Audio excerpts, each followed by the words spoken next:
Now, let me tell you the formula of hair breakage. Dry hair breaks, okay? So dry hair breaks. Also, hair breakage means new routine. And sometimes it means new products. And on this journey of mine where I'm trying to recover from hair breakage, I've changed a lot in my routine, and I'm going to explain it to you what I've done and the changes I've done, because I truly believe it's going to inspire a lot of you to look into what the problem is. Because as much as dry hair breaks, the day you start going through hair breakage is not the day that the hair started, showing you some problems. The problem is that the cause of the hair breakage is you doing something wrong consistently. That's the cause of hair breakage. So when you're going through hair breakage, just remember that it's due to you doing something consistently. It could even be the right thing, but you're doing the right thing too many times. For example, flat ironing your hair.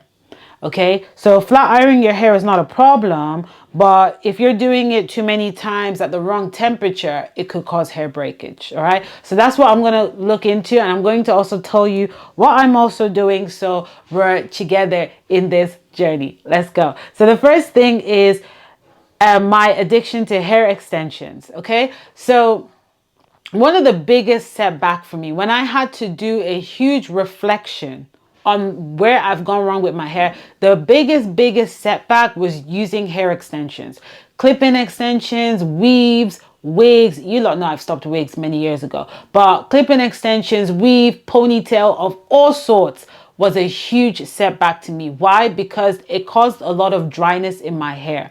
I think I've mentioned this in my first hair breakage video. I told you a lot that I've stopped protective styling. Like, I've stopped using external hair extensions on my hair since last year, December.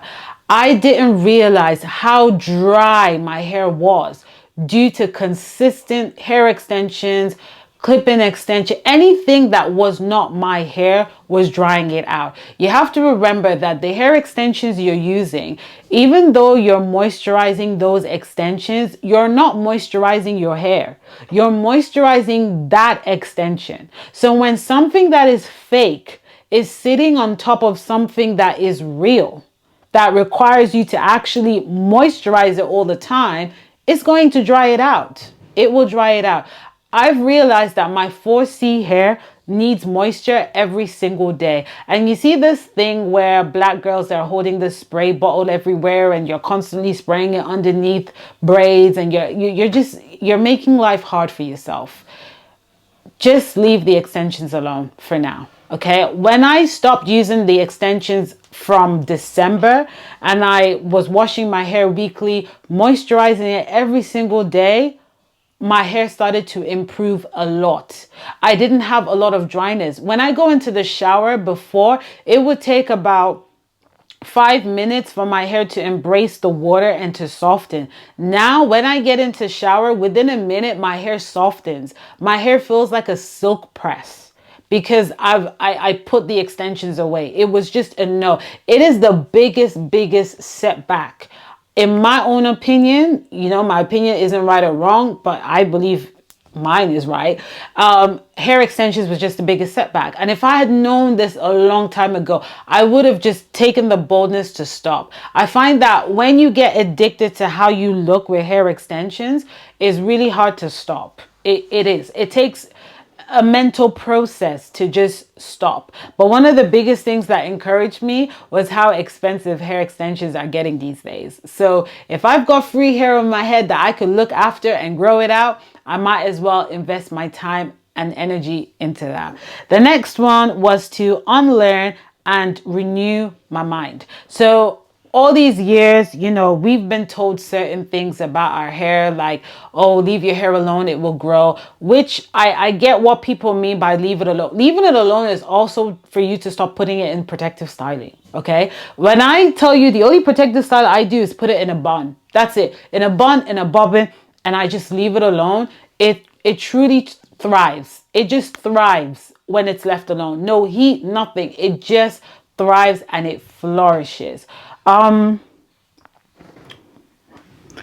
One of the things that I was meditating on, because where I work with a lot of, I work with a lot of white women, obviously, and women from other parts of the world who have long hair. And one of the things I noticed with these women was that they don't wear hair extensions. Obviously, some white women do wear hair extensions, and it's really hard to tell. But a lot of them, they don't wear hair extensions. They go to work and they put that hair in a bun. Sometimes they don't leave it down. Obviously, you have a few white girls who do have really long, thick hair, and they leave their hair down 24/7, and it looks healthy. It's blowing in the wind and everything. But they just wash their hair. They're not afraid to put that hair in water. They don't have any external extensions on their hair. They just put it in water, wash it, condition it, and go. That's all they do. And the hair just thrives. And when I started implementing that in my routine, where I just wash, deep condition, and go, my hair just changed. My breakage reduced 50%. So this is something that we have to renew our mind. Putting your hair in water is a beautiful thing. Stop running away from the water. Get that hair in the water every single week. Leave the extensions alone. Get familiar with your hair. You cannot know your hair if it's in protective styling back to back. You just can't. Do you know the amount of myths that is online regarding African hair? And it's coming from people who wear protective styling, people who have hair extensions, wigs on 24/7. When you when you stop external extensions, when you stop the wigs and you have your own hair out every single week and you're washing it every single week, you're going to realize that your hair just wants you to keep it simple. You're going to be amazed by how simple it is to just look after your hair.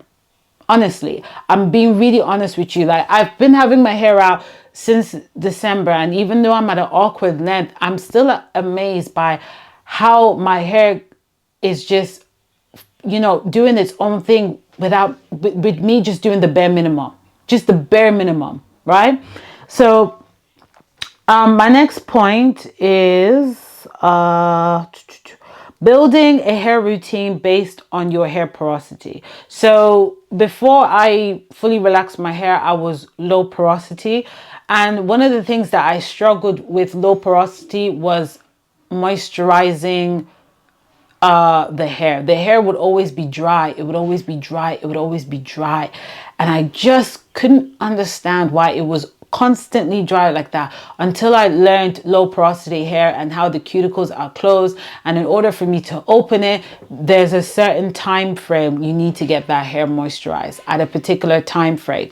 When I then fully relaxed my hair then changed again, because now it's high porosity. Every hair that's been relaxed, chances are it's going to be high porosity. And what I noticed with high porosity hair is it needs to be moisturized every single day. You cannot skip days. Oh, I've relaxed my hair. My hair is straight now, so I don't need to moisturize every single day. You're not a white girl, okay? A white girl don't need to moisturize her hair every single day. A black girl needs to, because the hair is just on the drying side of things. It's still kinky. It's relaxed, but it's still kinky, especially if you are 4C. It is still kinky, so you have to moisturize it every single day. You still need to use your liquid and your cream and lock in the moisture with some kind of oil or serum, okay? Your hair will thank you for it in the long run. When I started doing that, before, when I wasn't doing that, I would wake up and my hair would be so dry. Towards the end of the day, my hair would be so dry. Once I started doing the liquid, cream, and serum, before the end of the day, my hair would still be soft. I would wake up the next day, my hair is still soft. Okay, so it's important that you need to moisturize the hair every day. Once the hair starts to soften a lot more, it could be every second day. That's if you're not wearing external hair extensions and wigs and all that stuff. Another one that caused me a lot of hair breakage was choosing hair products that were not suitable for my hair type. So I obviously have fine hair, and in the past I used to use TGIN butter. As much as I love that product and as much as it moisturized my hair, it was too heavy. Okay, fine hair likes lightweight products. Lightweight products. It don't like butter. It don't like anything that is thick. It just doesn't like it. It likes things that are lightweight. And as you get to know your hair, you will get to a point where when you see a product, you will know that, okay, this product is definitely for me, because I can tell it's lightweight. A product that is lightweight, when you put it on your hand, it will move. It won't be stiff. It will move. That's the sign that it's lightweight. So when you use a product that is not suitable for your hair type, the hair won't get moisturized. It might feel wet. It might feel like it's wet, but it's still not moisturized. And you will know, because when you touch your hair, you will hear this crunchy kind of like noise when you touch it. That's how you know that like the moisture hasn't hit yet. The moisture is not going deep. All right. Another one was trimming. Now, in the past, I was told that you need to trim your hair every single 3 months, because if not, how do I explain it? If you're not trimming your hair, it will go up the hair shaft, and it will cause more problem in the long run. The problem that I found was that people who gave those advice are people who don't have 4C hair, are people who want the ends of their hair to be like in coordination. They want the ends of their hair to be like slick and straight and like, you know, like a certain sharp look. When you have 4C hair, your hair is not doing that. You don't need to trim your hair every 3 months when you have kinky hair, because the thing about kinky hair is that the ends are not going to be on point. They're not going to be precise. You're going to have some ends that are, you know, doing a little bit of madness, and you will know when you need to cut it. The mistake I did was I was doing a lot of trimming, and one day I looked in the mirror and I said, oh my God, my hair has gone way shorter than what it was before. Because every time I see something split, cut. Something split, cut. And then I realized that the more I was even trimming, the more I'm seeing split ends. And I could not understand it. I just could not understand it. Why am I trimming and I'm still seeing more split ends? Until I came across a professional hairdresser that said, look, you don't need to trim your hair that often. You just need to do it once a year. That's all. Just once a year, trim your hair. Because look at it this way. If you're not doing protective styling, you don't have external extensions on your hair, you don't have wigs on your hair, why would your hair need that much trimming? You're taking care of it because it's left alone. So why would it need so much trimming? You're not doing so much manipulation for it to require you to trim the hair. So that's what I've learned, is that I don't need to trim often. I was trimming way too much that the hair even got shorter and the split ends would not stop. And I couldn't understand that. 4C hair is not built to look sharp on the ends and to be, you know, on all the ends to be like, this is not white girl hair. This is black girl hair. And black girl hair move different. Black girl hair looks different. It behaves different. And I think it's high time we stop pursuing the white girl look in regards to hair, and just understand how our hair behaves as Africans. Okay. The thing that I had to learn was growing my damaged hair out. So currently I'm still in the process of growing damaged hair out. Growing out damaged hair in the midst of no extensions, no wigs, no protective styling. How do I explain it? It allows me to find what works at every given time. Okay, so when you're growing out damaged hair, you have to find a signature look. Now this camera is about to turn off because I'm just been told that my battery's dying down. But growing out damaged hair is going to require you to have a signature look. And it also allows you to look into your routine and look for products that will help with hair breakage. There are products that are specifically designed for hair breakage. One of those are hair balms, okay? So you have the moisturizers, you have the creams, but then you have a hair balm that will help with breakage. Look for products that specifically says restore hair breakage. It's not every moisturizer that says that, okay? So look for those, and look for moisturizing products that makes your hair feel like, oh my goodness, it is moisturized. You will know when you feel it. You will know when you feel it that it has been moisturized. It takes 3 weeks of using a product consistently on your hair to know that it works. That is if you don't do any protective styling, not wearing wigs, and not using external extensions. And for the last one is to keep the hairstyle simple and easy for you to access your hair.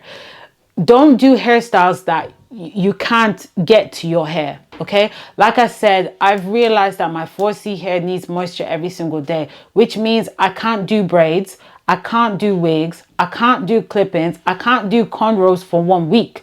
It's too drying. It just dries. That's why my hair was dry for so many years, because I was doing protective styling for so many years, even protective styling with my own natural hair. Because if you do cornrow with your own hair, if you're of high porosity, it's gonna dry out. You need to get the moisture in there. And if you're just spraying, it's just going to your scalp. It's not going to the hair strands, okay? If you're low porosity hair, you can moisturize that hair, and for 1 week it would stay moisturized. If you're high porosity, that's not going to work. That's why girls with relaxers need to moisturize every single day. Low porosity can get away with 7 days. High porosity, you need to do it every single day. So that's it for this video, and I hope you all have a good time. Hit the like button, hit the subscribe button, and I'll see you all next time. Bye.